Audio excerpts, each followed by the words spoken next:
Good morning, everyone. Welcome to Caltech's Chen Social and Decision Neuroscience webinar.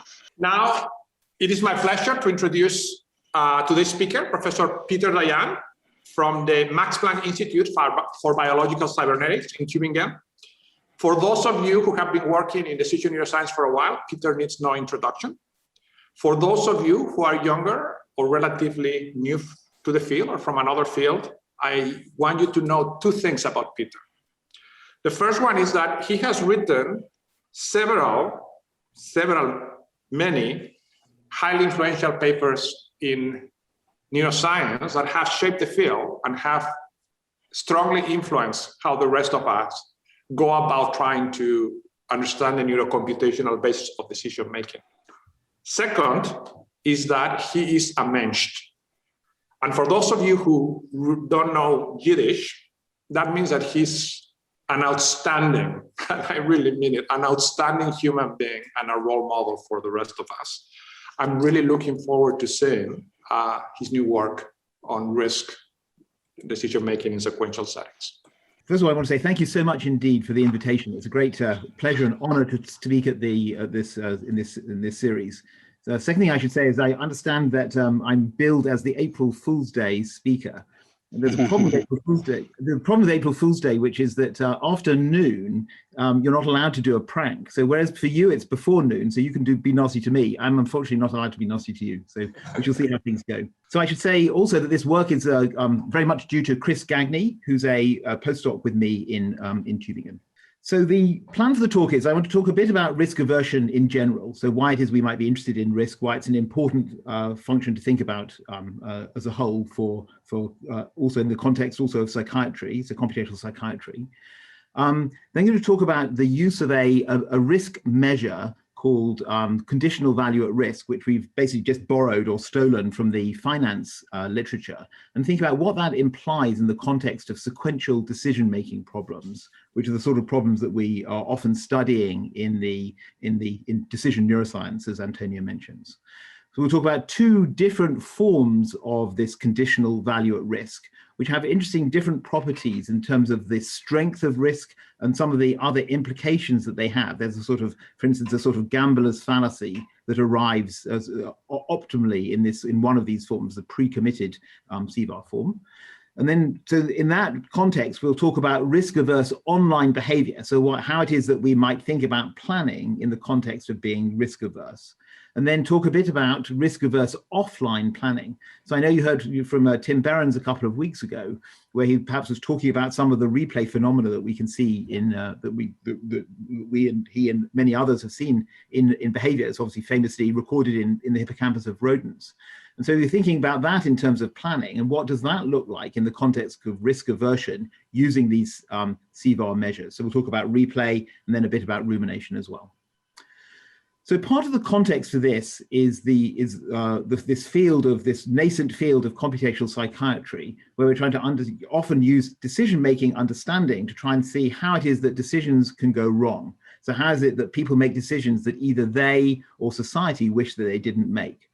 And one way, there are a number of ways of splitting up the sort of the pie of the things that can go wrong. One way I like to do is to split up into a number of different categories. So one is we can think of this as being the sort of the flesh is willing, but the spirit is weak. So here, essentially, people are trying to solve, they have the right mechanisms to solve problems, but the problems they're solving are the wrong problems. So you might think in the context of risk aversion that somebody might be over risk averse in this context, and then have a sort of appropriate method of planning and behaving associated with an incorrect degree of risk aversion.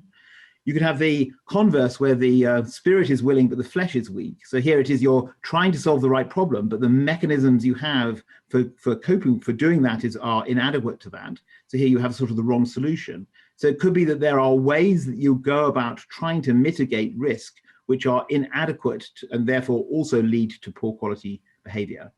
And then the third, in some sense, the most interesting case is where you're trying to solve the right problem with the right means, but in a way that is adapted to an environment, which in this instance may be like a desert environment that affords no opportunities. If the environment has since changed, now in this lush rainforest, now the appropriate actions that you should do are different. On the other hand, if you've adapted the way you go about solving the problems, you have a sort of psychological epigenetics. The way you solve these problems is now adapted to the incorrect environment. Again, it means that maybe you won't try and find out, explore and find out that the environment has changed, so the wrong problem. We'll see that each of these has its resonance in the context of risk aversion, as I'll hope to argue. Okay, so why risk? So risk is a very critical aspect to many parts of decision making. So clearly from the financial industry, we know this very much, but also in more general too. So you can think of car accidents, bankruptcy, many things like that. And of course, risk arises any time that we have decision making when there's uncertain or probabilistic outcomes, because it's this probability that something nasty might happen that is what it is that we're trying to understand with respect to risk. And of course, whole industries, insurance has been designed around the mitigation of risk, how it is that we think about how we should go think about and mitigating it, and then organizing our behavior in the light of the possibility of these nasty outcomes. And from a psychiatric point of view, it likely plays a crucial role in many aspects of psychopathology. So particularly, obviously, anxiety disorders, but also in mania and in depression as well.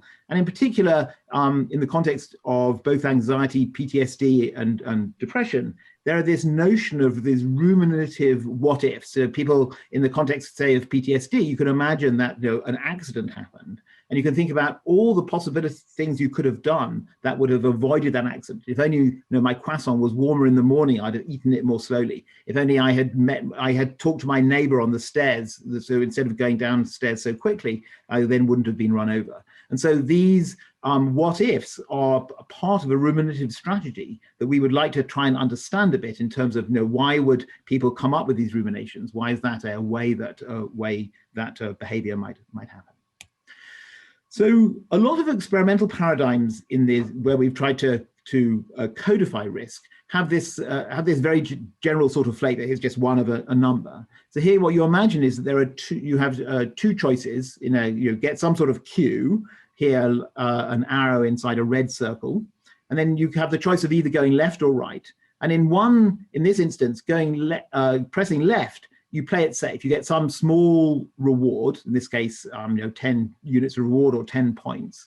But if you turn right instead, then you're taking a risk where maybe you have either some probability of getting nothing or some probability of winning a large amount of money or a large number of points. And in this instance, the color of the ring tells you how likely it is you're going to get the large outcome. And so then risk seeking, here, the average value of this is, of course, just 5. And so then if the probability is 0.1, and so then you could be risk seeking or risk averse. But what we want to, the thing is that these are rather restricted problems, and some other issues come up when you think about risk in the context of sequential decision-making problems. And so we're going to exemplify this by this little maze. So here we have a decision maker who has to decide how to move, and there are 3 outcomes. There's a reward of worth +2 here, a reward of worth +1 here, and there's what Chris likes to call a lava pit, which here is like -10 at this location here. And the agent can try and move left, right, or stay where it is, but there's some probability that there's an error in that transition, right? So it means that he wants to go left, but here he wants to stay where he is if he gets to this location, but with some probability he might hop into that lava pit. And in this context, these are sequential decision making. We'd like to understand, what does risk look like in this decision making problem? So you might imagine, if you're risk averse, what you'd like to do is to go right instead of going left, and so then it'll sit with this small reward. But you have to make that decision at the center location, and so you have a number of different stages to go through. And it turns out that makes the problem much richer than these sorts of single decision-making tasks that you can look at in this context. Okay, so how should we quantify risk? So whenever we have now a distribution of outcomes, so here's a certain reward values from, in this case, from -2 up to +3. This is a distribution of possible outcomes. Then we have to think about the risk is the fact that there's not a single outcome you could get, but there are other possibilities you might get instead. So one very standard way, in fact, the way that was thought about in like 200 or 300 years ago, was to think about sort of non-linear utility functions. You think instead of having a linear utility where 1 is worth 1 and -1 is worth -1 subjectively, you could have something where you boost negatively the value of negative outcomes. And that's a perfectly good way of thinking about risk, but it's very rigid because you have to commit to a particular sort of utility function for that. Another very common way in the finance industry is, or formerly common in the finance industry, was to think about the sort of Markowitz idea, where you have the value of an outcome, where you have a distribution like this, might be the mean minus some function of the variance, some product of the variance, so minus beta times the variance. So one trouble with this is that certainly penalizes risk, but of course it penalizes positive risk, so possibility of nice things happening, just as much as it penalizes negative risks, the possibility that nasty things might happen. And also, it doesn't have a desirable property that has been really worked on beautifully in the finance literature, which is about, which says it's not what's called a coherent risk measure. And one thing you want from risk measures is that things like, say, diversification should lower your risk. And so this particular risk measure does not have that desirable quality. Furthermore, when we think about catastrophizing, so from a psychiatric point of view, what we'd like to do really is to think about worst case outcomes. So it's very natural in medicine, also sadly these days, but finance and also engineering, is to think about what the worst things could be that could happen. And that really encourages us to think about the lower tail of distributions. That's where really these nasty things might happen. So those are the outcomes that we really care about if we're caring about risk in this context. So one of these modern risk measure that has been, as I say, worked out very nicely as a coherent risk measure in the finance community is this notion of what's called conditional value at risk. So how do we think about what does that mean? So here's the distribution of outcomes. So here are some probabilities between for getting an outcome between -4 and +3. So these are the bad ones. Of course, these are the good ones. And normally you might think about, often in reinforcement learning or decision making, we think just about the mean value. What's the average value you could get from this outcome? But if you care about the lower tail, so the nasty things that can happen, then one sensible thing to think about is what's called the value at risk. So here, this is essentially the lower quantile of the distribution. You think, okay, I'm most interested in this case in the lower 30% of possible outcomes, and then the value at risk is just the value which is the value which slices off the lower 30% from the upper 70%. And you might think, well, that number is the number which is a risk-adjusted number. I care about this lower quantile. Those are the nasty things that can happen. So it turns out that also isn't a coherent risk measure.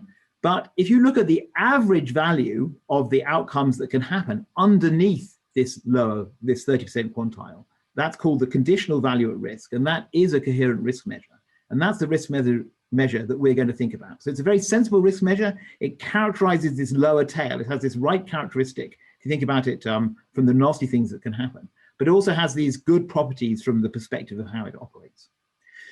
There's like a primal way and a dual way of thinking about this conditional value at risk. So here what I've shown you is, as we're changing the risk preference, this says how much of the distribution are we including. So here we're including the whole distribution, which means the CVaR, this conditional value at risk, is just the regular mean. And as I make you more and more risk averse, so we now care about this lower and lower tail shown by these dark blue outcomes, then the CVaR measure gets more and more extreme. And depending what the structure of this distribution is, that degree of extremity gets worse and worse, as you can imagine. So there's a formal definition. I won't go through the maths in the talk, but the formal definition says just the average value of things which are lower than that. But there's another very useful way of thinking about it, I think, which also helps from an intuitive point of view, which is if we think about these outcomes. So here again, just showing the probabilities explicitly. Then another way of thinking about these coherent risk measures is what you can do is you could overweight the negative outcomes. You can say what's happening is I'm paying all my attention to the nasty things that can happen rather than the nice things that can happen. And when I do that, if I overweight them, it turns out there's a completely equivalent formulation of these risk measures where you overweight these probabilities. In fact, and there's a sort of maximum overweighting, which is 1 over the alpha, 1 over this level, this risk sensitivity level that you care about. So you still have to have a proper distribution, but you overweight all these nasty outcomes by 1 over alpha until you run out of probability. So these ones get overweighted by 3 1/3, and then in the end you run out of probability. So then the new probabilities you have here overweight these negative outcomes. So these are completely equivalent ways of thinking about this conditional value at risk. But I think this is a very nice way of thinking that you're boosting these negative probabilities, the probabilities of these worst case outcomes.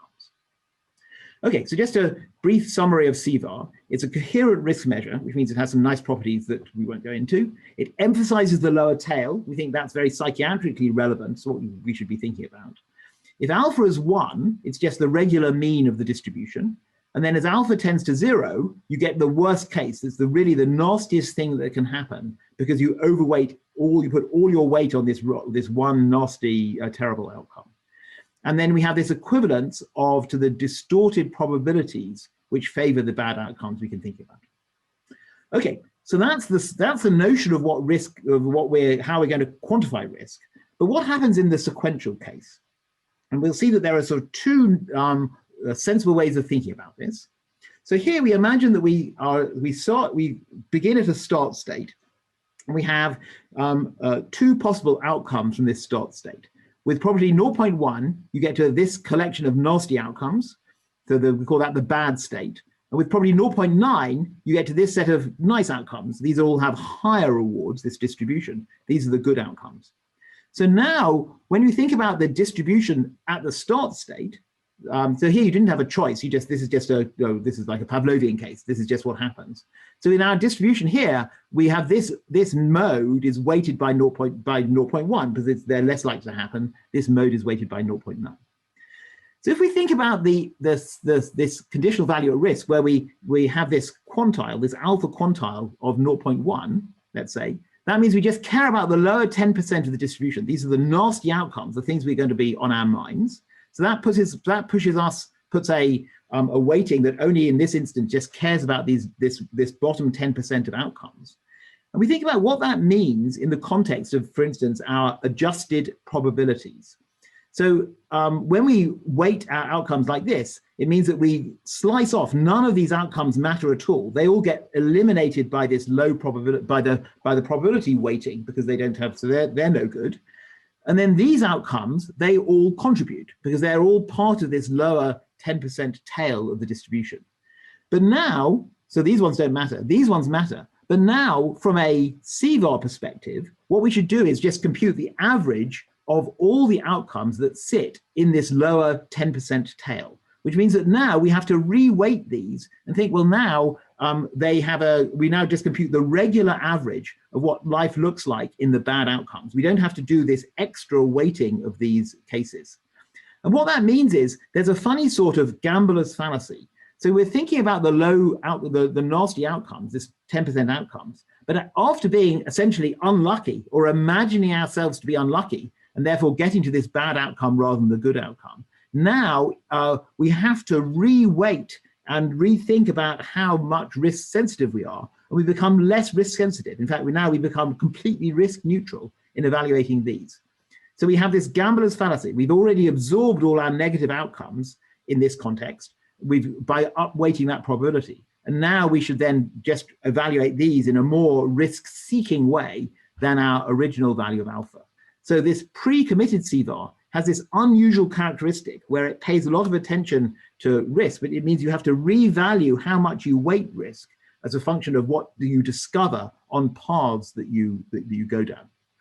So formally, we can write this as being the conditional value at risk, but now applied to the whole sequence of rewards you get. So here we're thinking of a sequence of potentially discounted future rewards. And we think about this whole distribution, and we worry about this lower tail of that distribution.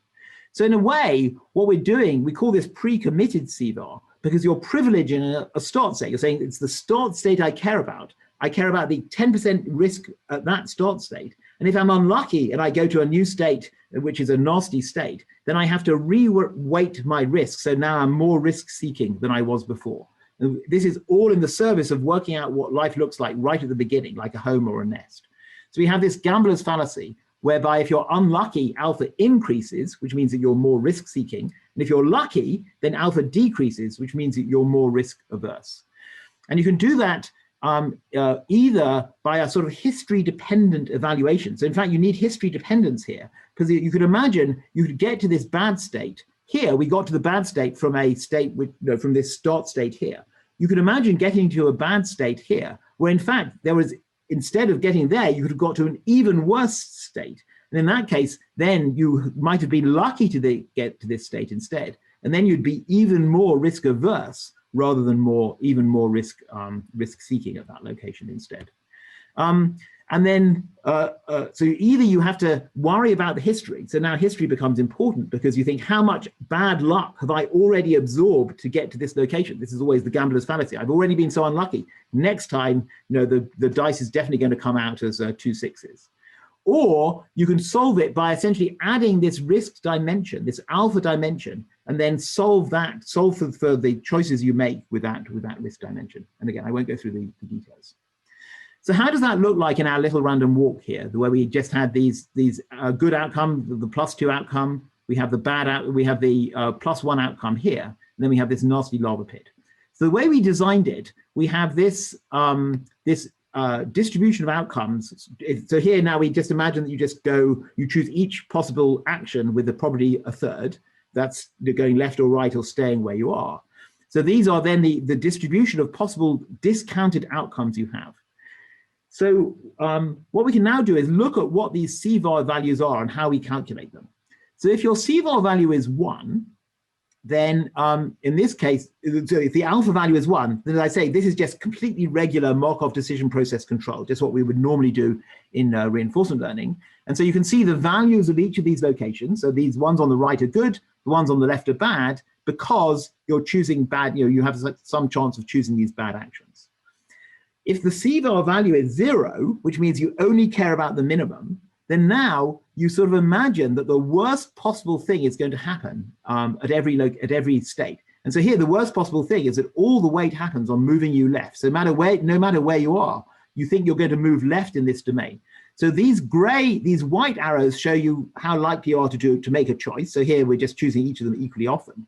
But now we have these re-weighted probabilities, and those are shown by these gray arrows here. So we over re-weight, in this case, going left. That's shown by this gray arrow here. And so then all the values here are much worse because you think you're going to end up at this lava pit. And as we make you a little bit less risk averse, so now this is the 0.5, you can see exactly what I talked about before, which is where, maybe I'll show the whole slide, which is that now if you're lucky, which means, if you're unlucky, which means going left, it means that you tend to move to a higher degree of risk seeking, so a higher value alpha.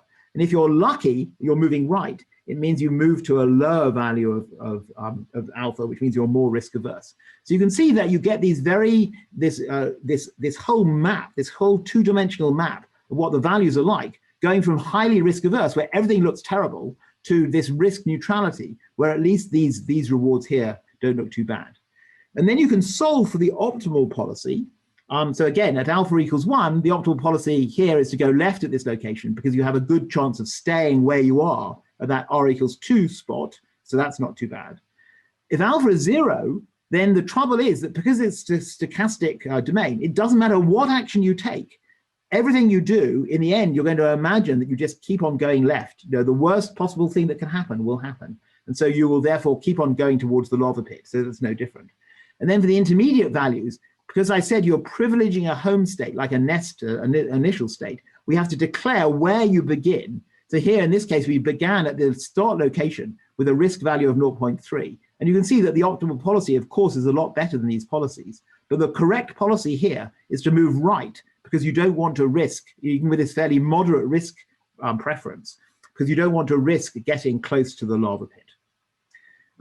Another problem you can imagine here, we have a very similar one where now there's a cliff. So here you start at this location, there's a good reward at this location. But again, we have these more moderate lava pits along the way.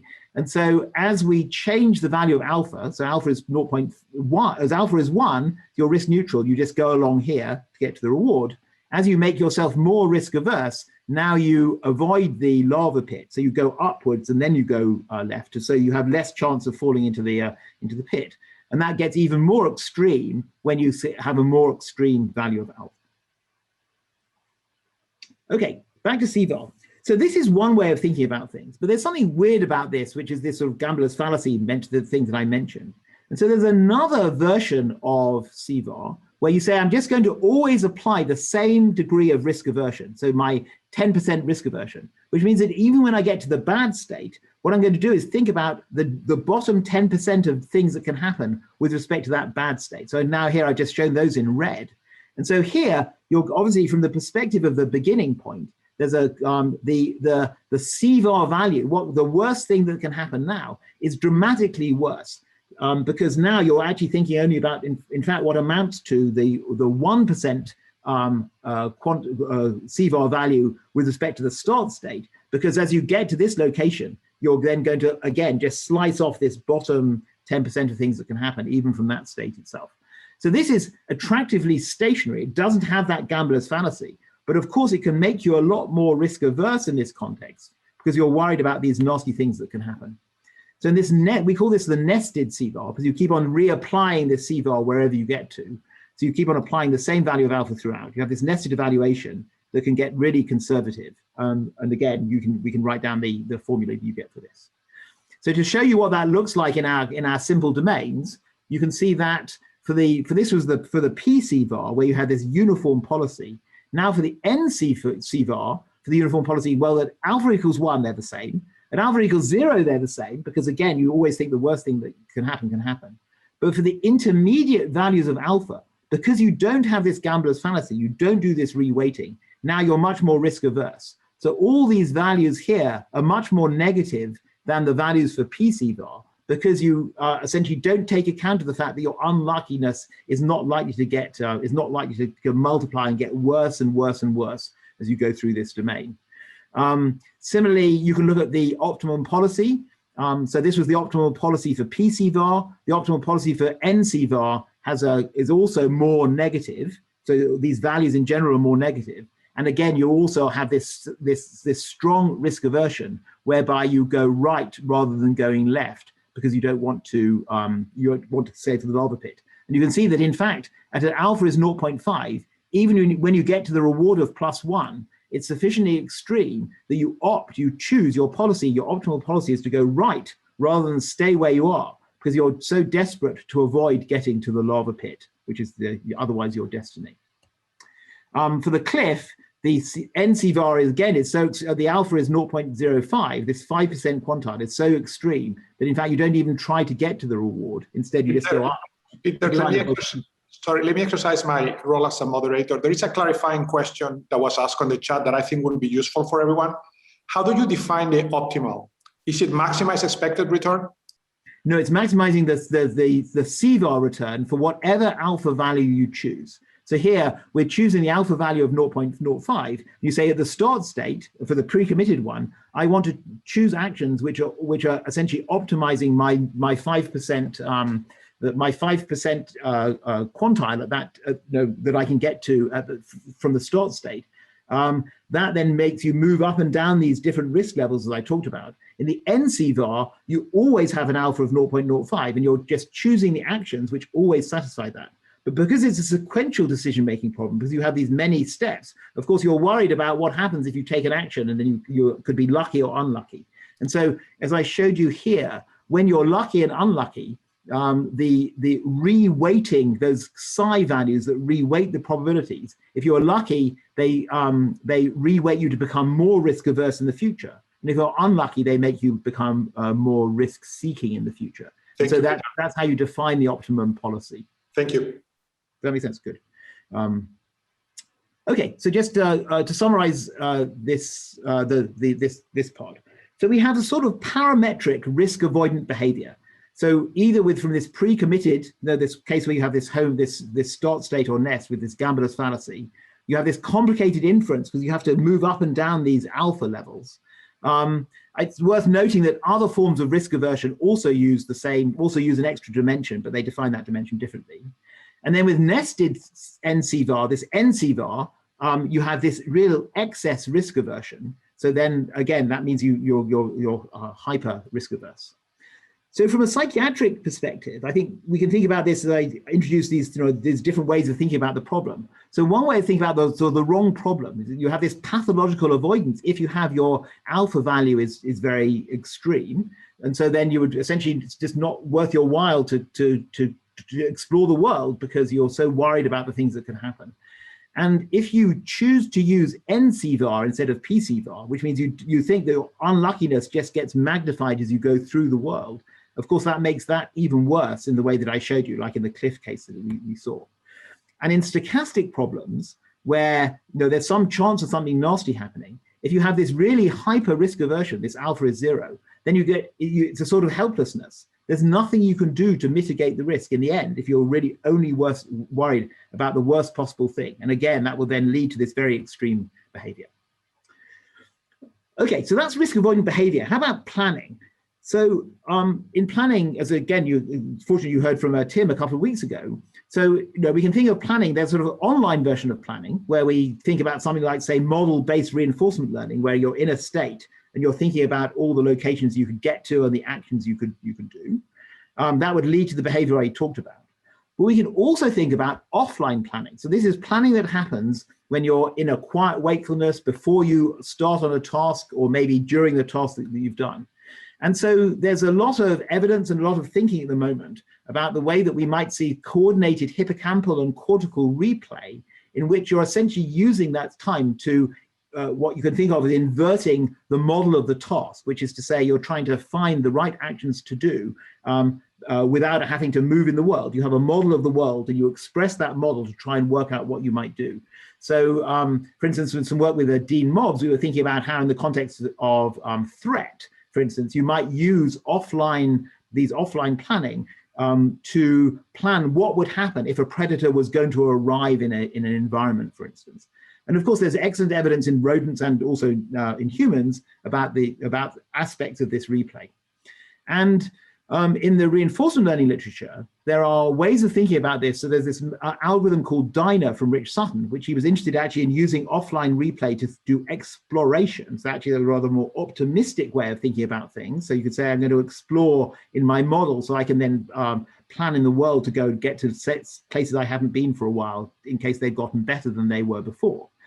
And then there's this very nice recent paper from Marcelo Massa and Nathaniel Dorr, who they sort of synergized Dayan with another algorithm for reinforcement learning called prioritized sweeping, where the idea was that they were optimizing the choice of replay. So where should I think about where should I do this replay? Where should I go about using my model to improve my Q values, my action values in the world?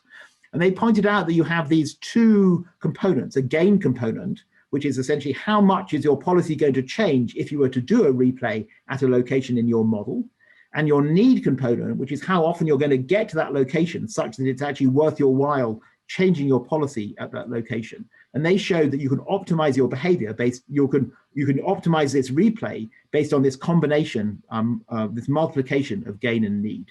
And then they, like us, are going to assume that you can do optimal calculations. We can go into that a bit at the end, if you like. So what we're going to think about is what happens if instead of planning for the average reward, we're going to do optimum planning instead for this CVaR, for these risk-sensitive reward structures here. So, and then what we're going to imagine is we're starting from the most extreme value. So here we're planning in this very simple domain where we had a reward of 2 here, a reward of 1 here in the lava pit. And we're imagining we're starting knowing nothing except for the values of the reward and the value of the lava pit. And if we start at this location, we can say, where would matter and Dorr require us to do updates from our model? Where would it choose to do planning? And you can see that at the alpha equals 1 level, that's where we start, you just spend your time essentially planning backwards from the good reward, the state you actually in the end you're going to want to be, this R equals 2 plus 2.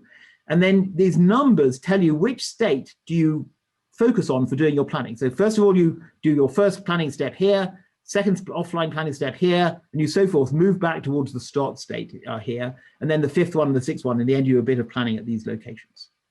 But as we move to more extreme values of alpha, so now here we have our 30% quantile, now you can see where you do your planning, your optimized planning. So to essentially to have the best value of the CVaR at the start, at your start location, which is here. So now you can see that you spend a lot of your time planning near the lava pit. You're worried about the lava pit, in this instance, actually at different levels of risk preference. So you first do your first planning step is at this location, so at a different risk level, because remember in PCVAR, you have to worry about this whole collection of risk preferences. And then the second one is here, the third one is here. So you can see that you spend a lot of time, more time thinking about being near to the lava pit, and a lot less time actually generating what looks like behavior that will allow you to go through the start state. If you remember, the optimum policy at the PCVAR is 0.3 looks like the PCVAR looks like this. So it'll take you a long time to get to the optimum policy because you're spending a lot of time worrying about what life is like near to this lava pit. And as you make your start state more extreme, so now at this 5% extremity, you can see you spend even more time planning right near to the lava pit. And you actually never even make it much beyond that lava pit. You spend so much of your effort trying to avoid getting to the lava pit. And this is all in your mind. This is what we're going to think of as being rumination about a sort of optimized planning that you might like to try and do to try and make your life better. And then for NCVAR, so the nested one, this more extreme one, now we don't have this coordination at different between different levels of risk preference. Each of these is independent, and you can see that, for instance, at a course at the list level of 0, it doesn't matter what you do. So there's no point in actually doing any planning at all because you're always going to think you're going to get to the lava pit. At this extreme risk value, you spend your time, just always worrying about these negative outcomes. And you keep on planning to go away from this lava pit as you can. So nested CVaR is even worse. Another problem you could look at is this one, where there's only a good reward here and a lava pit here. And you can see that if you prioritize NCVaR based on risk neutrality, you see this lovely aspect of prioritized sweeping. You spend your first sample. Your first replay sample saying, if I would get here, I want to avoid the lava pit. But all the rest of them you spend essentially going backwards from the reward to the start state, which is just what you see in prioritized sweeping. But if we prioritize instead based on this 10% quantile, you can see that you spend all your time worrying about how to avoid the lava pit, and you don't spend any of your replay effort working out how to get to the reward, even though in the end, the optimum policy, of course, is to go to the reward, which anyway takes you away from the lava pit in this context. Okay, so just my last slide.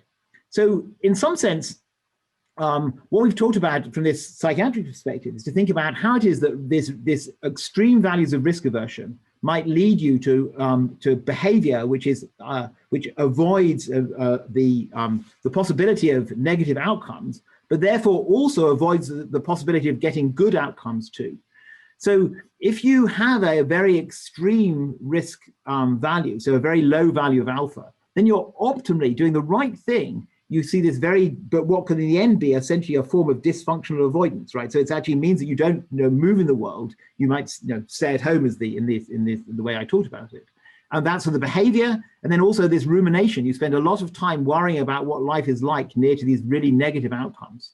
And then so that's what happens with low values of alpha. And if you have this nested CVaR, so then that makes you really worse too. And then again, in depression, we know that one of the facets you get is a sort of helplessness, which means that if in the world you don't think you have control, then you become helpless, and that means you stop trying to influence or trying to control the world. And you can see that risk aversion induces helplessness because you think the worst thing is going to happen anyway. So you get this sort of action indifference that comes from this general helplessness, and this helplessness that comes if you have very extreme values of alpha.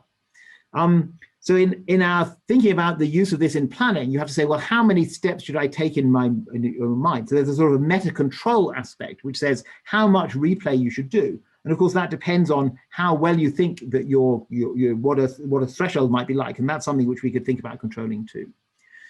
So one of the characteristics in the something I'm very keen to work on, we haven't done so yet, is to say that in the context of these what ifs I mentioned for this ruminative planning, is that in rich environments, there's always something else you could have done or you could imagine doing that would have avoided the really negative outcome, like the PTSD we talked about before. And so one way of thinking about that is you could imagine we have a sort of non-parametric, like an infinite size model, which says there's always some other nasty thing that could happen, and there's always another catastrophe around the corner. And you always have to keep on planning to avoid that catastrophe. And so those cases then, of course, lead to, again, really extreme risk aversion as your alpha values get really low. It's interesting to think about what risk aversion looks like in the exploration case. So normally we have a trade-off between exploration and exploitation. And so exploration makes you risk-seeking. It says, okay, I'm going to try and explore the world because I expect I might be able to exploit it in the future. I get like a Gittins index, some sort of exploration bonus. And so we're thinking about what that looks like in these cases where you're risk averse, because of course, if the world might be good, the world also might be bad. And if you're risk averse, then you're going to be really worried about the nasty things that could happen in the context of exploration. So we talked about it, I talked about it in terms of these nasty probabilities. You could also imagine that some of the very same things happen when you misspecify your probability. You think, well, maybe I don't know my probabilities in the world. So some issues of ambiguity aversion, you could also couch in very similar terms to the risk aversion that we've talked about here.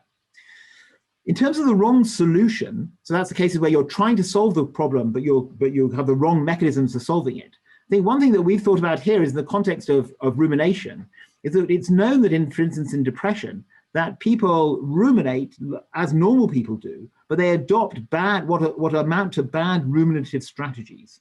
And one thing that we've thought about is that there's a sort of pruning process, like an automatic Pavlovian pruning, in which thinking about negative things is very averse. And so you essentially truncate patterns of thought which are negative. So you could imagine in our replay context that you think, because of risk avoidance, you have to think about the lava pit. But when you're thinking about it, you then can't bear to think about it. You can't bear to essentially do the update of your model associated with that thought, which means that then you have to ruminate again and again and again. So if you have ineffective updates from this Pavlovian avoidance, then of course you're going to run into the same problem again. And then it might be interesting to think about something which is on a spectrum between NCVaR and PCVaR, where you could say you have essentially incomplete adjustment for your luck, right? So remember this gambler's fallacy. What you should do is say, well, if nasty things have happened, I should re-weight myself so I'm now more risk-seeking. Perhaps that happens incompletely. And then you would get something which interpolates a bit between PCVaR and NCVaR. And that might be an interesting structure to think about itself. And then in terms of the wrong environment, there are a number of different ways that this could happen. But one thing, again, we're very interested in is again, something you see in depression, which is the idea that people overgeneralize. You have representations of the world which are essentially overgeneral. And so if you overgeneralize your representations of the world, it means that you're putting together good places with bad places. And if you're risk averse, then those bad places will corrupt, in a rather dramatic way, the good places you have. So if you overgeneralize, it means that you're going to overgeneralize your risk aversion and thereby run into these nasty places. So all in all, these are really just the first steps of our investigations of these. But I think the risk is a very important structure to think about in these various different ways. So thank you very much. Okay, welcome everyone to the second part of this. We're going to have a fireside chat discussion. Let me just remind you, everyone, about how this is going to work. I will help moderate the discussion. If you want to participate, please just use the raise your hand feature. And I will call you, not necessarily in order, but using my moderator's intuition to try to maximize the discussion, okay?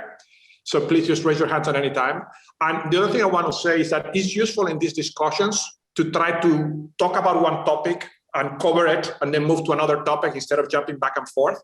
So I'm appealing to your discretion. If we're talking about a topic and your question is about that topic and I haven't called you in, just unmute yourself and ask a question. David, why don't you go first? Thank you, Antonio. Very, very interesting, Peter. You made a number of allusions to your models as possible explanatory ways of looking at depression, relevance to explaining depression.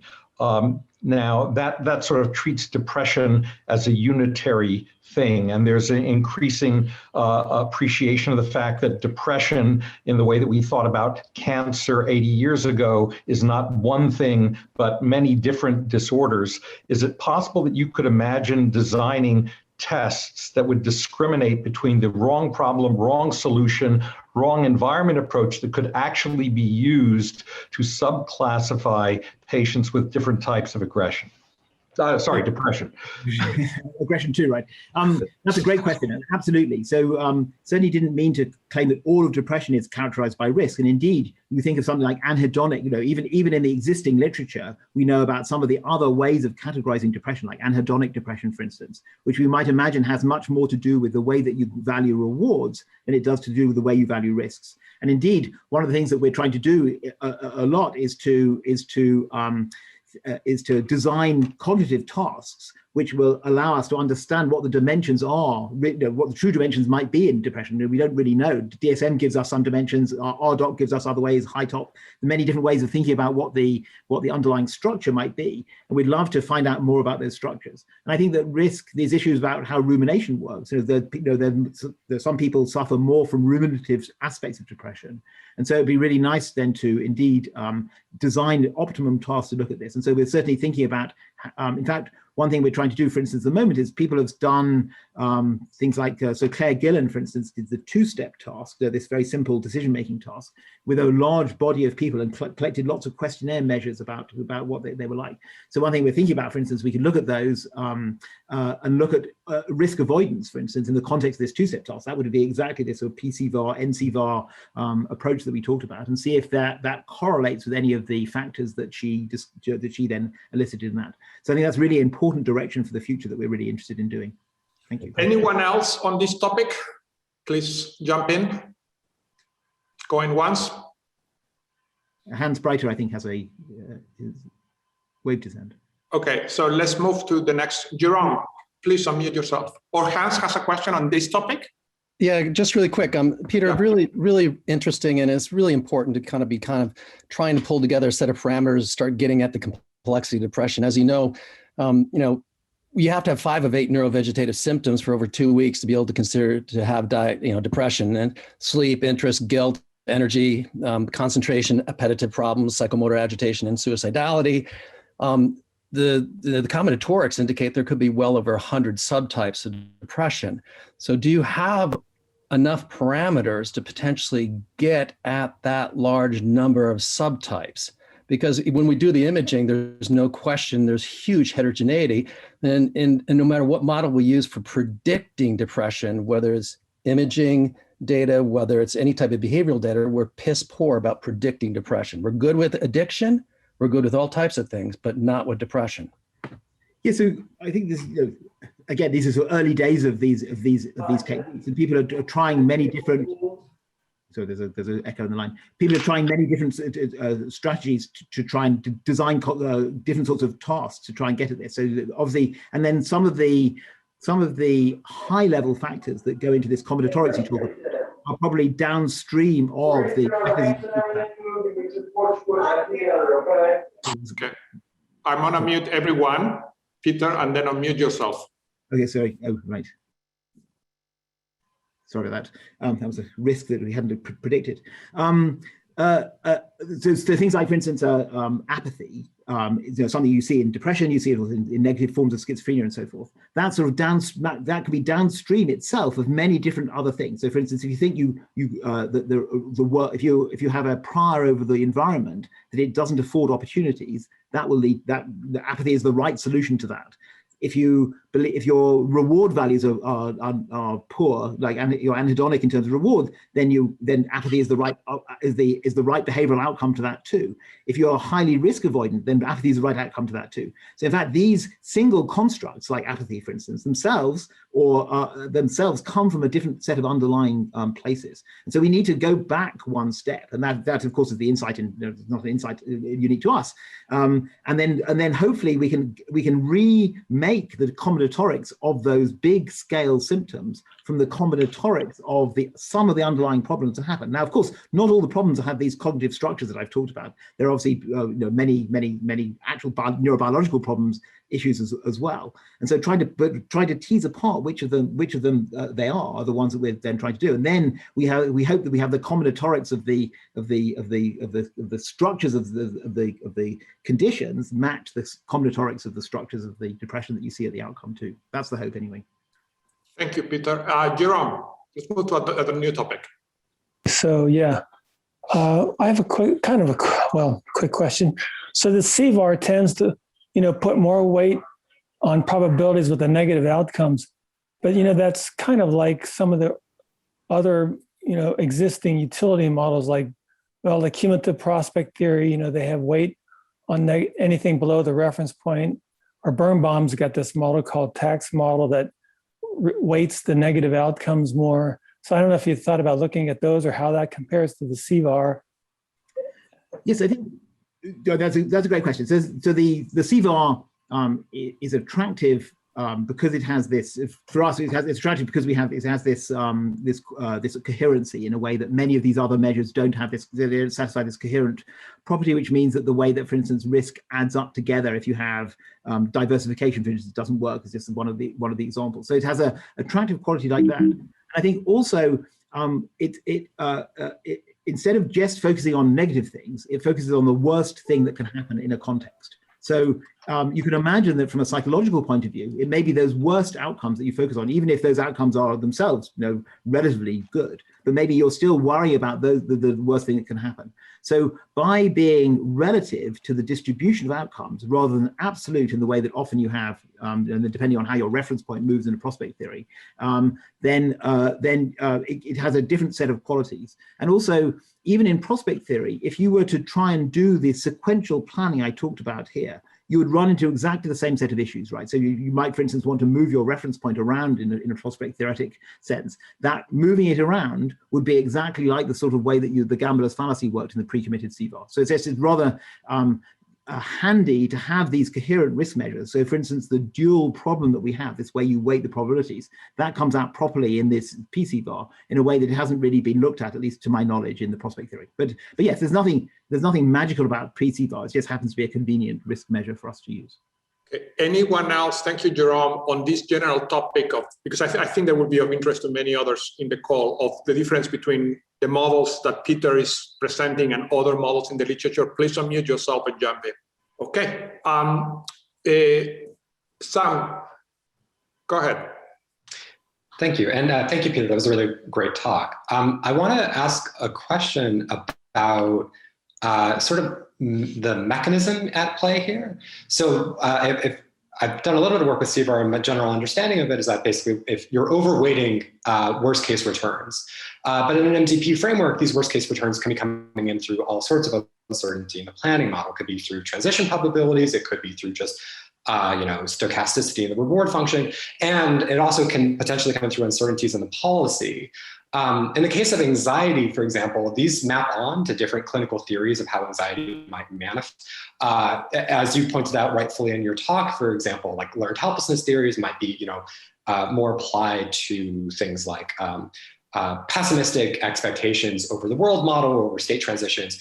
But for example, in some work that Nathaniel Daw and I have done, for example, we've also shown that pessimism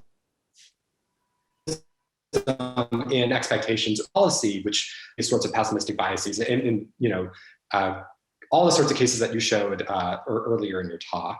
And I was wondering if you could comment a little bit more how CVaR might either offer new insights here by trying to help us understand specifically how these types of pessimisms might come in play, or if you sort of view it as something distinct from sorts of pessimism in policy that Nathaniel and I pointed out, or something distinct from pessimism over state transitions that other people in the computational psychiatry have pointed out.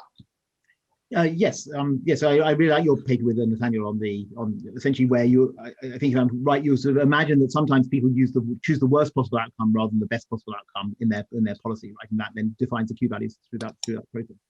So I think So again, it's not, I think CVaR is a very useful measure because we can see it operate in these different ways, but it's not by any means a unique way of thinking about not things can happen. I think what I like about CVaR in this instance is that you're still trying to do the right thing, right? You still, for instance, if you have a low value alpha, so it's not that you are making, in this instance, you're making a mistake in the way that you apply, suddenly you think, well, maybe I'll do the worst possible thing rather than the best possible thing. Is the PCVaR itself demands that you pay all this attention to these the negative outcomes, as you say, that can come in these different structures, with different rewards, which different transitions and so forth in these different ways. So you have a uniform way of choosing behavior, but nevertheless still leads to the pessimism in these different ways that you can see. And so from a mechanistic point of view, from a neural point of view, you think, well, how is it the way, how is it you're doing this planning? You don't have to you don't have to sort of corrupt your policy. You have this, you still have the policy you think about. It's just that when you then think about the consequences of that policy, then you get this this reweighting as far as risk is concerned. So I think that makes for a more uniform way of thinking about things. And also the difference between NCVaR and PCVaR, I think this pre-committed, this sort of gambler's fallacy aspect, I think is also something which comes out really nicely by thinking about this in this CVaR. So dynamic and static risk measures is how people put it in the finance community. And so again, that's something which I think comes out nicely, and you can think about what, as I mentioned, you can think about interpolation between those two by having incomplete fallacy, essentially. So I think it's nice to think about many of these different ways, and I think that it would be lovely to, as Hans is arguing, to think about tasks that really sort of distinguish these different ways that pessimism might happen, and then really pull them apart. That makes sense. Thank you so much. Anyone else on this specific topic? Yeah, I had a question about implementation as well. The question was, first of all, it was a wonderful talk. Thank you so much. The question was, what kind of information the decision maker has to have in order to calculate something like CVaR? Like if it's a histogram-like approach, do they have to know the whole distribution of returns instead of just like the moments, like the expectation and a variance weighting? What and how that whole distribution like grows with as you increase the horizon or the dimensionality of the problem? Right, that's a great question. So two things to say. So first of all, formally, if you remember my sort of two-dimensional plots, my PCVaR plots. So formally, all you need to do is to live in 2 dimensions. You have so you have this alpha dimension. So you have one dimension is alpha dimension, the other dimension is the state dimension, basically. So you have whatever state space you have. We just augment that by a single number, which is this alpha number, and then you can plan in that coordinated state space without explicitly thinking about distributions, and all the distributions work correctly in that space. Now, of course, you need a model. There's a model of the world, and you have to worry about how you learn the model and how you do the transitions, and that still guarantees that you're then optimizing and evaluating correctly the PCVaR or the CVaR, because that's just a single number. Remember, it's just you have to sort of slice off this bottom distribution. You get a single number of this. It's just this lower mean. Now, of course, there's a lot of interest at the moment in distributional forms of temporal difference learning. For instance, the lovely work by Will Dabney, and thinking about the dopamine system through Naoya Yoshida's work, for instance, Zed Kirth-Nelson. And so, but of course, it's not enough just to have a distribution. So they're thinking about how it is we model these distributions of outcomes. Also, some nice work by Pablo Tano on this. But if you want to do planning, you now have to turn that distribution into action. And you have to turn that distribution into action in a sequence, essentially. And so in the Dabney work, what they observed is that you have an advantage for planning of using distributional TD, even if you're only interested in assessing the mean. They committed to regular reinforcement learning with the mean, but they do that for representational reasons rather than for planning reasons. So it's not a risk-averse form of planning itself. If you want to be risk-averse in planning, you then have to go that one extra step and do the PCVaR-like mechanisms. So it's not that much worse in a sense, because you just need this one extra dimension, which you need anyway if you're going to want to be differentially risk-sensitive at different, in different ways. So it's so that's not so bad. But of course, the calculations are more complicated than they did in the other case. And in the NCVaR, because you don't have to move between different values of alpha, you just stick at a single value of alpha. Then it's even easier, provided you have a model. Thank you so much. Thank you, Peter. By the way, the crowd has organically come up with a new system for prioritizing the moderation that is very useful. If you want to ask a question, would you mind writing in the chat just the general topic, and that would allow me to call you in somewhat of an optimal order. Arthur had a question for you. Arthur? Hi, thank you for the talk. I'd like to ask a couple of questions in order to, as an economist, to try to relate what you were saying to economics.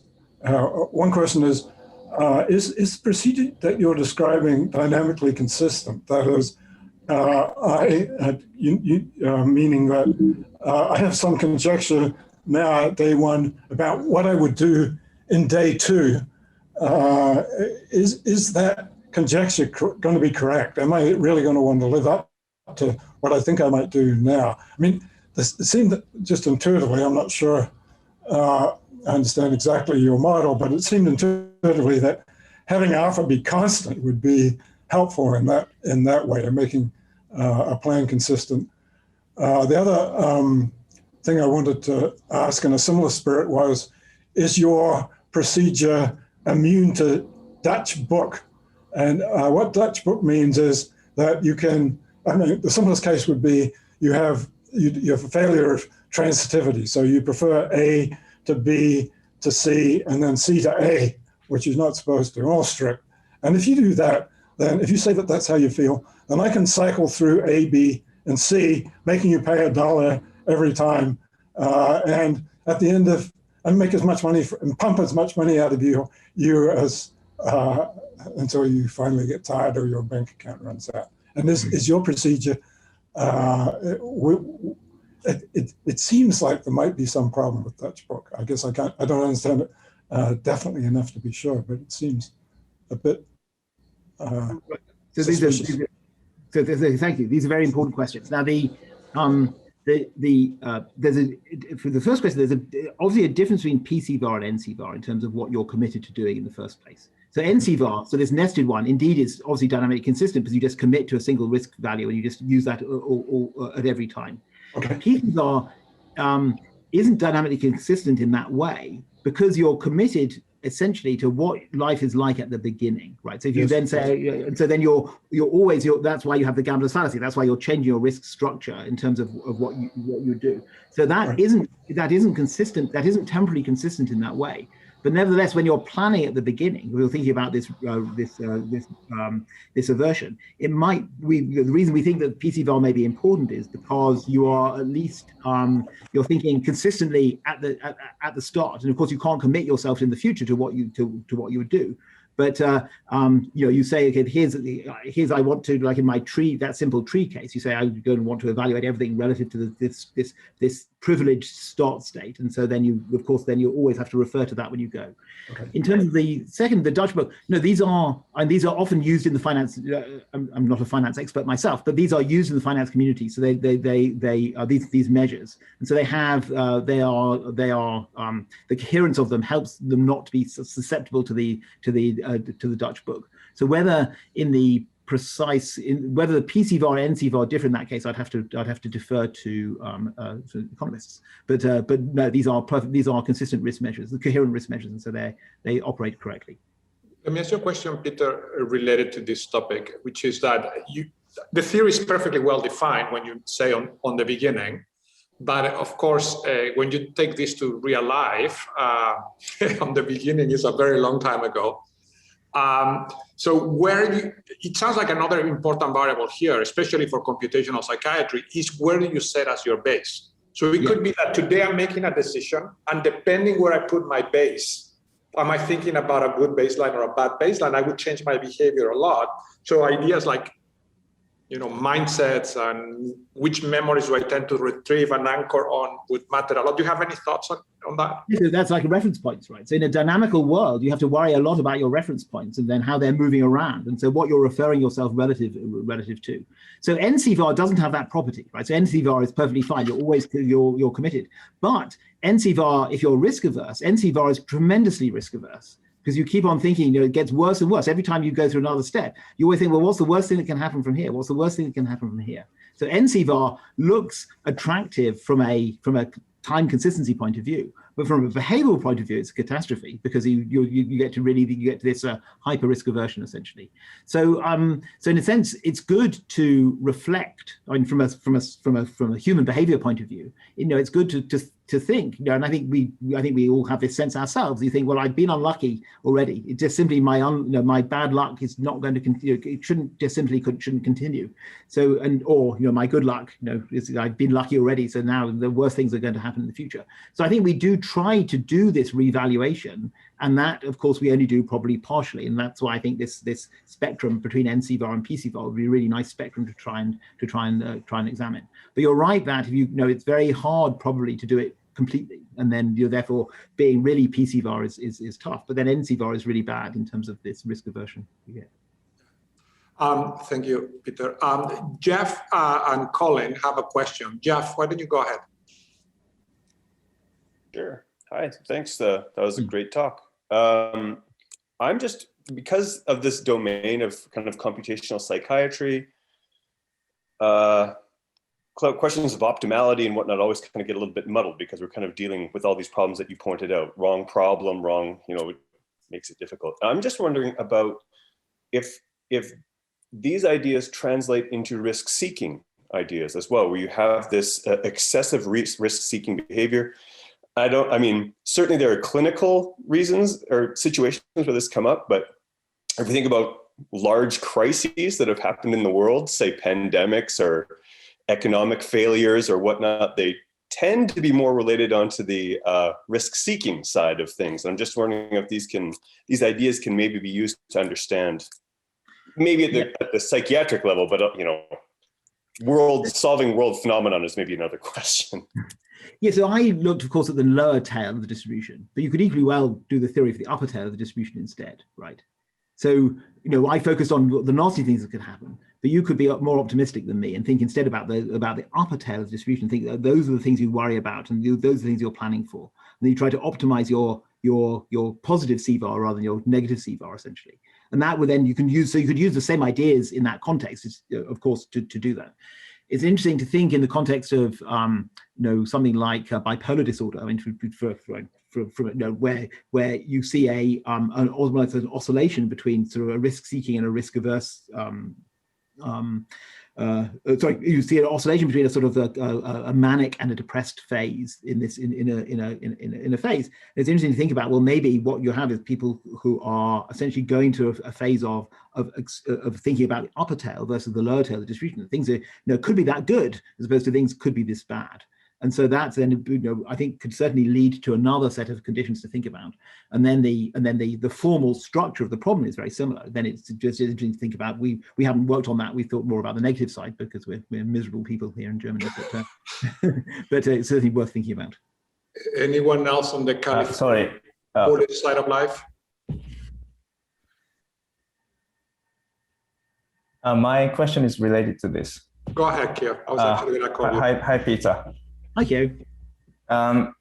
Very nice talk. So there's nothing that stops you to have this window of taking CVaR from minus infinity to something. You can have a finite window to compute the variance, right? So you can have, instead of having minus infinity to some finite value or some finite value to plus infinity, you can have finite window that gives you some computation of the variance that gives you some sort of dynamic shift from risk seeking to risk averse. So is that possible? So you have to be careful about a coherence of the risk measure. So I don't know of a measure. So what you're talking about is essentially have two values, a value at risk, like a lower value at risk and an upper value at risk. And you look at the average value in the middle of those. So I didn't know if that's a coherent risk measure itself. And then you have two thresholds, essentially, like a lower and an upper, and then you just move those together. So that would be the obvious generalization that would allow you to be risk. You could be a risk. Say one at plus infinity, and then that defines it, or minus infinity. That would be an interesting direction to go. We haven't thought about that, and it may be a coherent risk measure. But you mentioned pruning. Is that's basically shifting the low end to a little bit positive side? I see. No, what I meant by pruning was actually something different. It's interesting to think about that I think it'd be really interesting to think about this measure. But what I was thinking about for pruning is that replay fails, basically. So imagine so we think of planning as being this offline planning as being this replay phenomenon. So if you plan correctly, in the end, you think, well, now I know how to avoid the lava pits. I'm not going to get there. I'm going to spend my time towards the reward. You do planning would be successful. So then you wouldn't have, so in the end, your rumination terminates, you stop. But what we see in the context of ruminative disorders, so PTSD or in some aspects of depression, some not others, then you see that people keep on ruminating and they somehow adopt inefficient rumination strategies. And then one way that we would characterize that in this very simple context that we have is they try to do a replay phenomenon, but it doesn't work, right? They don't change the behavior, which means that then if you ask your matter and door, like, or your CVaR adapted version of matter and door, where should you replay again? We should replay exactly the same thing because it's still not fixed. You just keep on not fixing it because you have maybe this Pavlovian avoidance, which is the way that we had characterized this with this work with Quentin. So that was how we're thinking about pruning. So it's not that we're pruning aspects of the distribution. Here we're pruning the replay. But I think it's a really interesting idea to think about what this double measure. I'll go and look at that. I don't know whether that's been assessed. I have another really quick question about the formalism. You said that there's two ways of describing this. One is to have this window of taking the variance. The other is to overweighting the probability. But we also, when you think about reinforcement learning, we have this sensitivity measure of punishment and reward, and then we have different sensitivity to punishment and reward.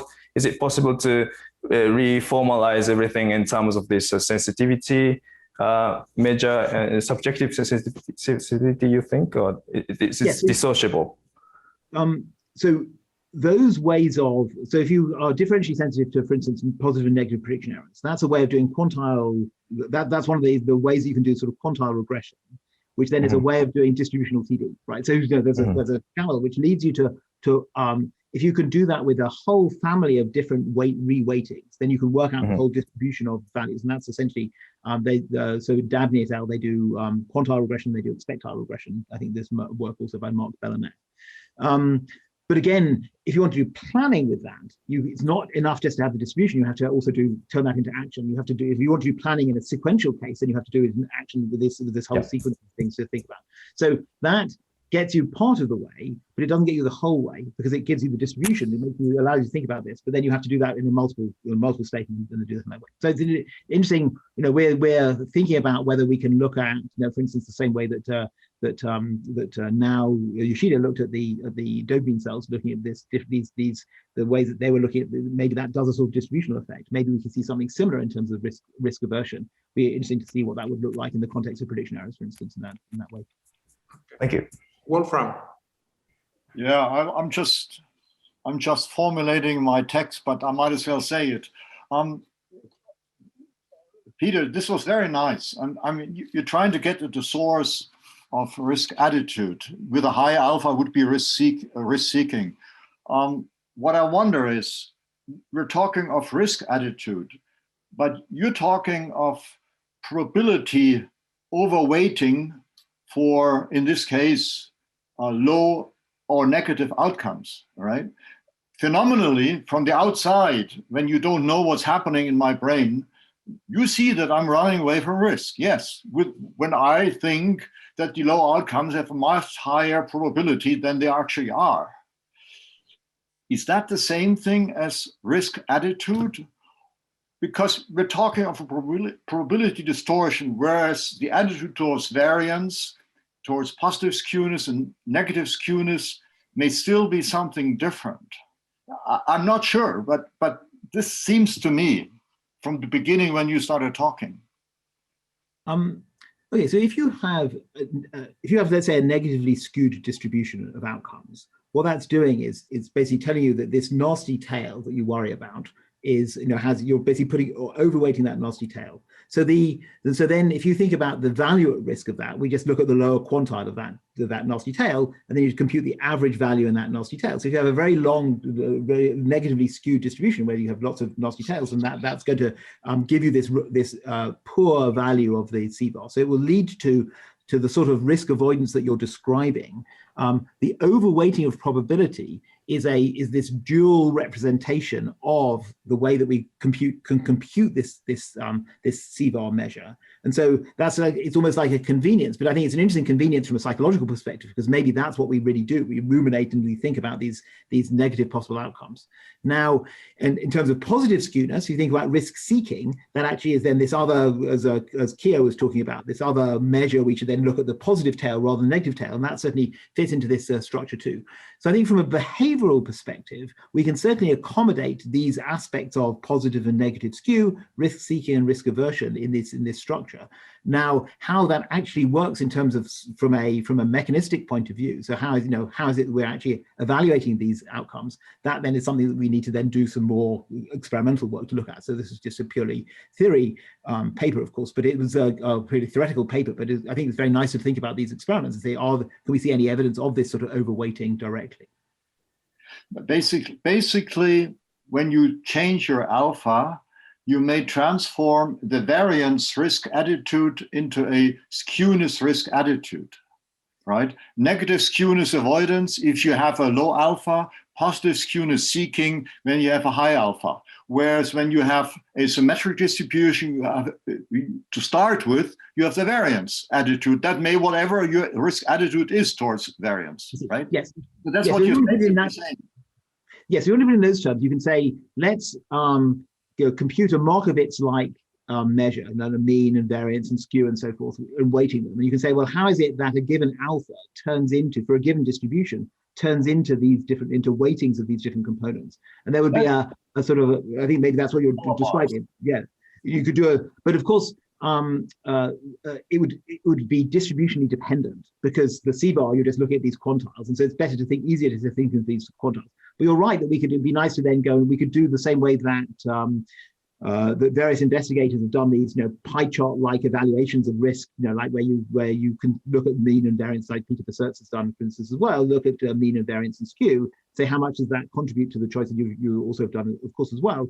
Look at how much does that contribute to choice, and then see, well, what would that imply for these distributions in terms of CVaR? The only strange thing about CVaR in that context is that when you have probability atoms, so they actually have, like you have just big discrete probabilities, then the reweighting is a bit weird, because you have to sort of half reweight some of the boxes. But that's just a technical detail, basically, that we'd have to worry about. We're coming towards the end of our event. There are two other people that I want to call. One is Caroline, and another one is Homero. Caroline, please. Hi, Peter. Thank you. Great talk. Yeah, I was wondering whether the framework would apply to situations where there's some sort of gambling tests where participants don't actually experience outcomes, and whether this dynamic alpha mechanism would also apply, but instead of being, getting lucky decreases the alpha, it could be that taking a risk in and of itself would have an influence on alpha, for example. Or would you think in those cases, if there's no experience of outcome, it would be more of a static risk preference that would be better accounting for behavior? Okay, so if I understand you correctly, you mean something like a partially observable task where you take an action, you don't see what the outcome is, but there is an underlying outcome that you're not observing.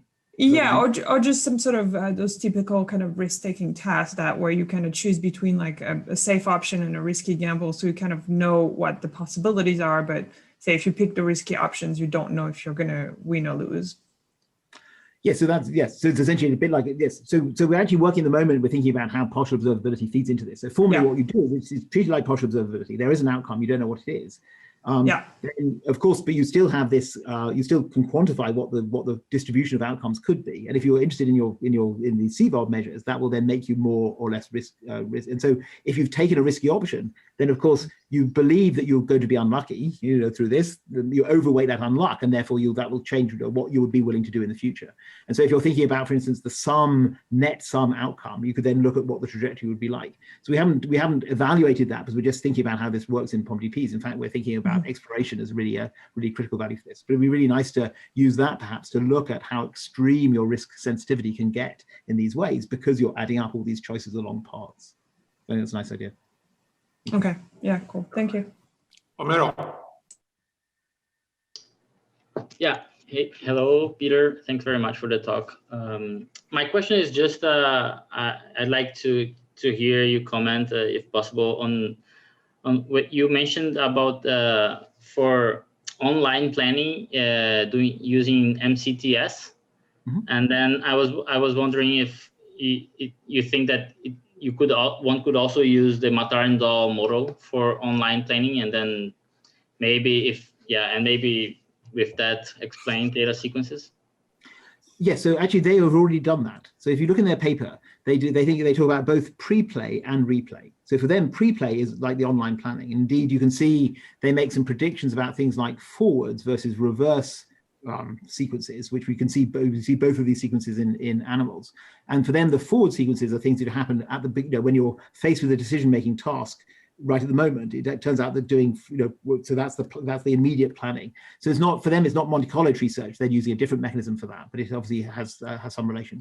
And so we could do the same with respect to CVaR, these risk-sensitive measures. But now we would then have to do it with, either we do it by, and the literature already contains people who are thinking about these Monte Carlo tree search in this context, and you can do it in two ways. One is by having this alpha value, the way I talked about. The other way is to actually commit to what the VAR is, this value at risk is, and then you update that through the process. There's some work by Peril and others who've done this mechanism. So there are a number of mechanisms for doing that we could think about, and it would be nice then, indeed, in a context where we, for instance, we make animals anxious, for instance, and look to see, can we understand differences in the sequences of the theta sequences that you can achieve, that you can see in those cases.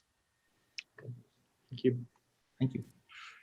Let me ask, take the prerogative as a moderator and ask you a question, final question on my side. One of the problems with your PCVaR that the agent is trying to solve is that you anchor at an initial point, then you worry about these low tails with respect to that initial point. Now imagine that I'm an agent in your experiment, in your world.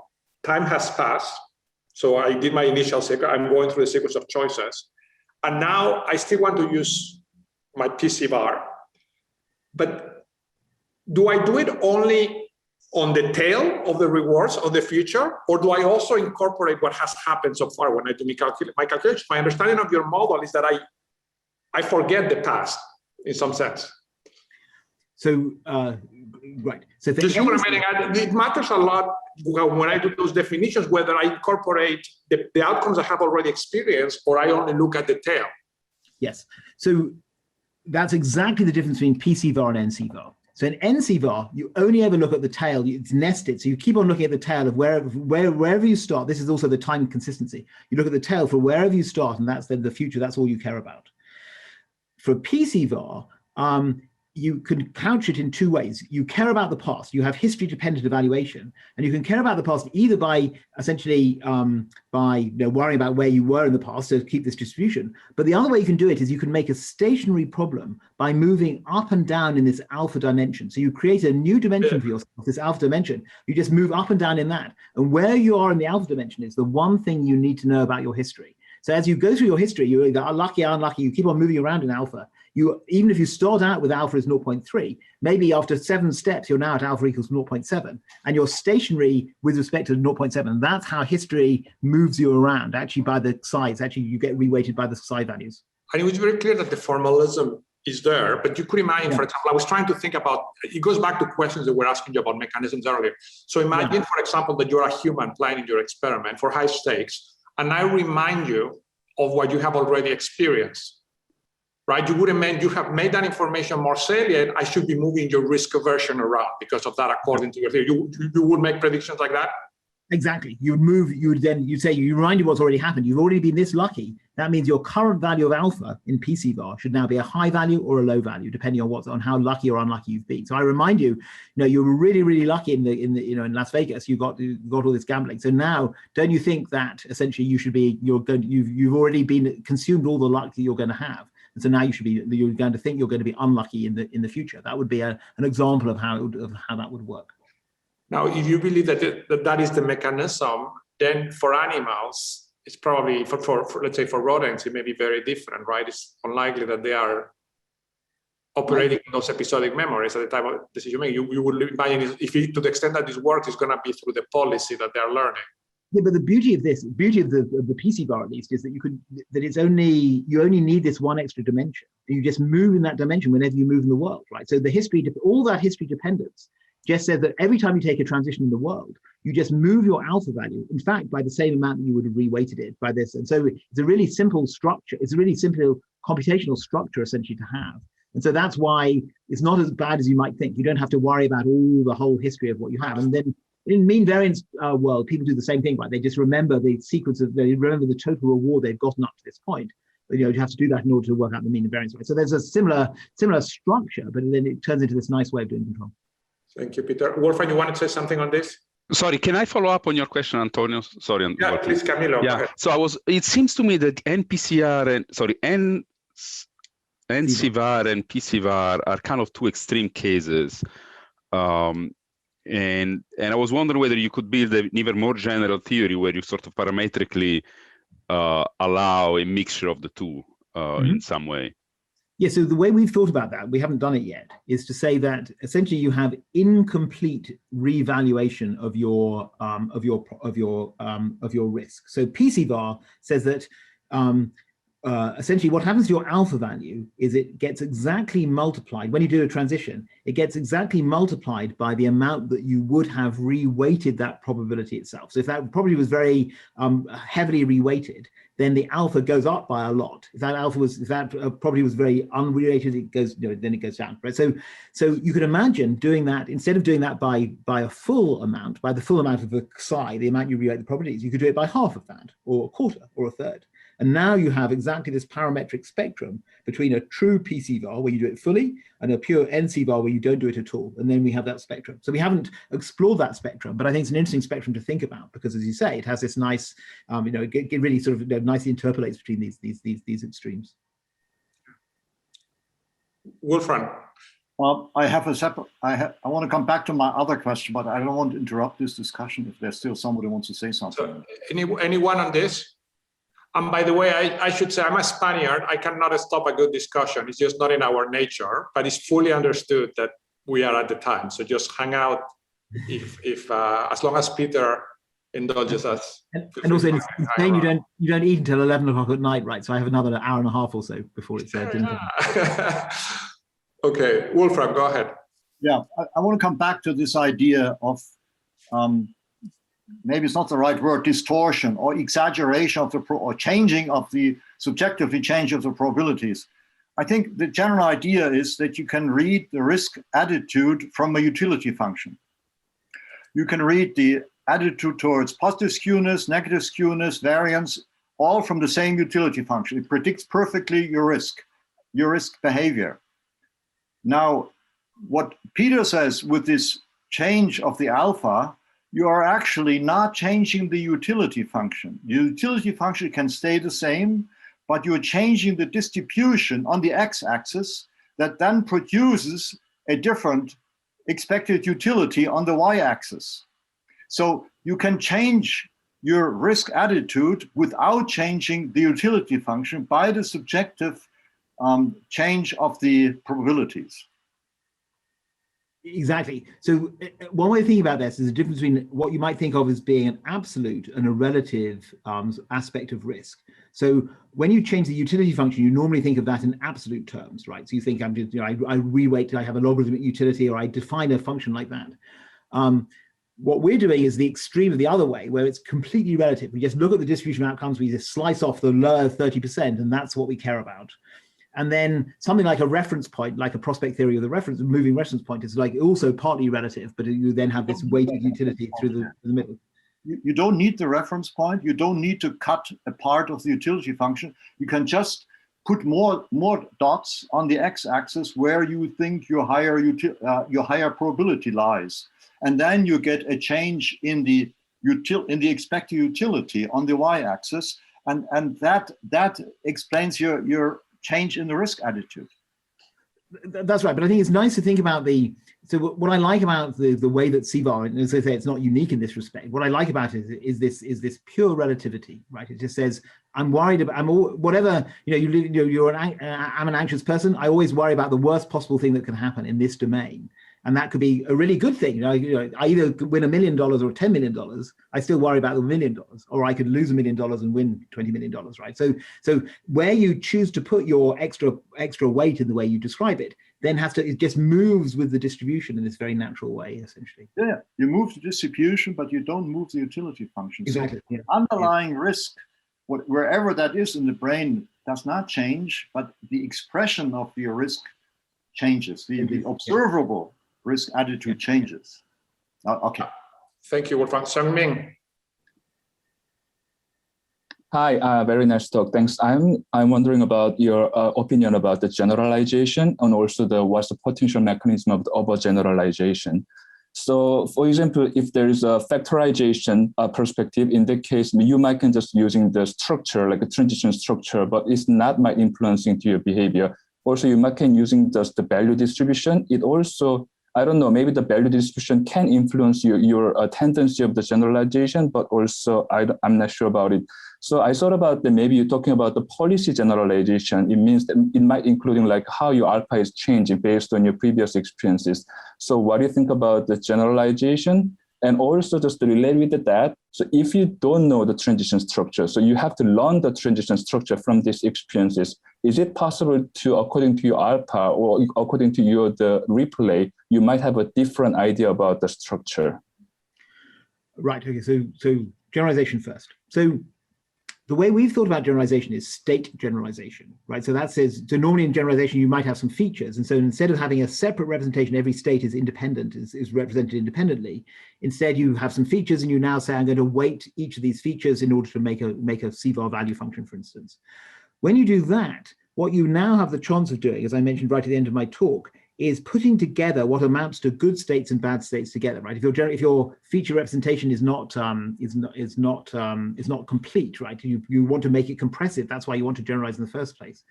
And if you're risk sensitive, you now have this real problem, which is that you then avoid states which are mostly good, because they get corrupted, they get infected by the nasty thing that could happen, some other additional nasty thing you've put into a state. So once you start to generalize, it's a bit like a partial observability. You've now overweighted your risk on the good outcomes get sort of infected by the bad outcomes. So generalization in that context is very interesting, but it also has these problems. And so then it sort of might inspire you to try and separate out your space in different, you'll separate out your feature space, to have a richer feature space in order to try and be more careful about what things really are dangerous and what things really aren't dangerous. The second, remind me your second question, sorry, I forgot it.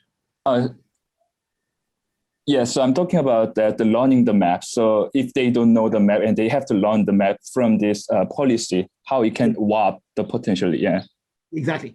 So if you don't know the map, now we're in again, a very unfortunate case if you're risk averse, because essentially exploration is very much, it always has this risk-seeking quality, right? I'm trying this bandit. I don't know if it's good, but if it's good, if it really is good, then I know that I'm going to be able to exploit it in the future. So if you overweight negative outcomes, if you're worried about this negative tail, then it's very hard for you to explore. So if you don't know the world, then of course it's another sort of partial observability. Often they're called like these Bayes adaptive MDPs we've worked on ourselves, and actually what we're thinking about at the moment. So if you don't know what it is, then you're going to have a real hard time exploring to go and find it. And again, we think of this as something which is interesting actually from the perspective of depression, because you're making an optimal choice not to go and explore the world because you think that it's because you're worried about the nasty things that can happen. If you don't know what can happen, of course there's some possibility that something nasty could happen. So you're not unwilling to sort of take your toe across the domain. So yeah, risk has this very pervasive effect on all the sorts of behavior that you might do. Okay, I think that this is a natural stopping point. Thank you, everyone. Peter, that was truly, truly lovely. Thank you so much. So nice to see you. So nice to see everyone. See you in 2 weeks. Thank you so much for the invitation. Really enjoyed speaking. Really enjoyed your questions. Thanks. Bye.